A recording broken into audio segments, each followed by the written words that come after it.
ছাগলী চুৰি কৰিব আহি ৰাইজৰ উত্তম মাধ্যম খালে দুই ছাগলী চোৰে লগতে ছাগলী চুৰি কৰিবলৈ অনা বিলাসী বাহনো জ্বলি হ'ল ভস্মীভূত। তো এই বিশেষ খবৰটিলৈ মই সাংবাদিক পংকজে আপোনাক সকলোকে পুনৰবাৰ স্বাগতম জনালোঁ মোৰ ইউটিউব চেনেল তথা ফেচবুক পেজ পংকজ লিমকালৈ। সবিশেষ তথ্য দিয়াৰ পূৰ্বে কৈ ল'ব বিচাৰিছোঁ, যদিহে আপোনালোকে অনাগত সময়ত মোৰ ইউটিউব চেনেল তথা ফেচবুক পেজ পংকজ লিমকাৰ জৰিয়তে বিভিন্ন দিশৰ খা খবৰসমূহ জানিব বিচাৰে বা চাব বিচাৰে তেন্তে ছাবস্ক্ৰাইব কৰি থৈ দিব পাৰে মোৰ YouTube channel Pankaj Limca, follow' কৰি থৈ দিব পাৰে মোৰ ফেচবুক পেজ পংকজ লিমকা। তো ইতিমধ্যে আপোনালোকে সকলোৱে অৱগত যে ৰাজ্যত সৰ্বত্ৰে এতিয়া ছাগলী আৰু গৰু চোৰৰ যি উৎপাত সেয়া উদ্বেগজনকভাৱে বৃদ্ধি পাইছে আৰু ইয়াৰ যি ভয়ংকৰ পৰিণতি সেয়া চকুৰ সন্মুখত আপোনালোকে দেখিছে যে এতিয়া ৰাইজৰ ৰখত পৰিবলগীয়া হৈছে ছাগলী আৰু গৰু চোৰ। আৰু ৰাজ্যৰ চৌদিশে এতিয়া উদ্বেগজনকভাৱে বৃদ্ধি পোৱা পৰিলক্ষিত হৈছে। এই ছাগলী চোৰ আৰু গৰু চোৰৰ যি উপদ্ৰৱ সেয়া উদ্বেগজনকভাৱে বৃদ্ধি পাইছে। বহু আশা কৰি একাংশ দৰিদ্ৰ লোকে আচলতে গৰু বা ছাগলী পুহি ৰাখে আৰু সেয়া বিক্ৰী কৰি তেওঁলোকে দুপইচা ঘটাৰ যি আশা, সেই আশাত কিন্তু এতিয়া চেঁচা পানী ঢালা পৰিলক্ষিত হৈছে একাংশ ধুৰন্ধৰ প্ৰকৃতিৰ ব্যক্তিৰ দ্বাৰা। আৰু তেনে ঘটনা এতিয়া সুলভ হৈ পৰিছে ৰাজ্যখনৰ ইমূৰৰ পৰা সিমূৰলৈ।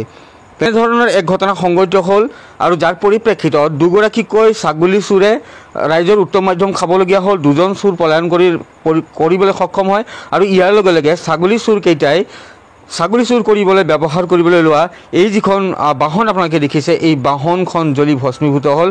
উত্তেজিত কোনোবাই জ্বলাই দিলে বাহনখন আৰু যাৰ পৰিপ্ৰেক্ষিতত দাউ দাউকৈ জ্বলি অৱশেষত সম্পূৰ্ণৰূপে ভস্মীভূত হয় এই চাৰিচকীয়া বিলাসী বাহনখন। আৰু লগতে আপোনালোকক কৈ ল'ব বিচাৰিছোঁ, অৱশ্যে এই যি ঘটনা সংঘটিত হৈছে এয়া গোৱালপাৰা জিলাৰ কোনো প্ৰান্তৰ নহয়। আপোনালোকে জানে যে মই বিশেষ কৰি কামৰূপৰ বকৰ পৰা যি আমাৰ গোৱালপাৰা অঞ্চল আছে সেই প্ৰান্তৰ খবৰসমূহে আপোনালোকক দি থাকোঁ। কিন্তু এই যি ঘটনা এয়া হৈছে নগাঁৱৰ চামগুৰিৰ বৰদলৰ।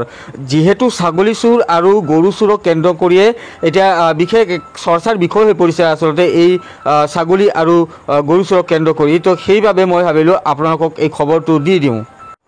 আৰু নগাঁৱৰ চামগুৰিৰ বৰদলৰ এই ধৰণৰ ঘটনা সংঘটিত হ'ল। চাৰিজনকৈ চোৰে এই বিলাসী বাহনখন লৈ এঘৰত ছাগলী চুৰি কৰিব আহিছিল আৰু তাৰপিছতে ৰাইজে অৱগত হোৱাৰ পিছতে এই ধৰণৰ অৱস্থা হ'ল। ইয়াৰ লগে লগে আপোনালোকক এটা কথা জনাই লওঁ, এই যি ঘটনা সংঘটিত হৈছে এই ঘটনা কেইদিনমান পূৰ্বৰ হয়, পুৰণা হৈছে ঘটনাটো।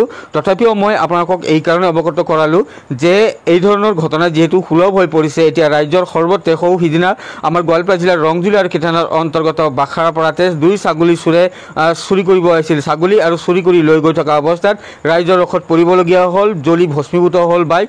আৰু তাৰপিছতে এই ধৰণৰ ঘটনা সংঘটিত হ'ল নগাঁৱৰ এই চামগুৰিৰ যি বৰদল আছে সেই বৰদলৰ এই ধৰণৰ ঘটনা সংঘটিত হৈছে। তো এই ধৰণে গৰু বা ছাগলী চুৰ কৰি যিসকলে আত্মসন্তুষ্টি লাভ কৰে তেওঁলোকে এই ধৰণৰ কাৰুকাৰ্য, এই কুকাৰ্য আচলতে বাদ দিয়াটো উচিত। অন্যথা যদি ৰাইজৰ ৰখত পৰে কি অৱস্থা হ'ব সেইসকল ব্যক্তিয়ে সহজে অনুমেয় কৰি ল'ব পাৰিব।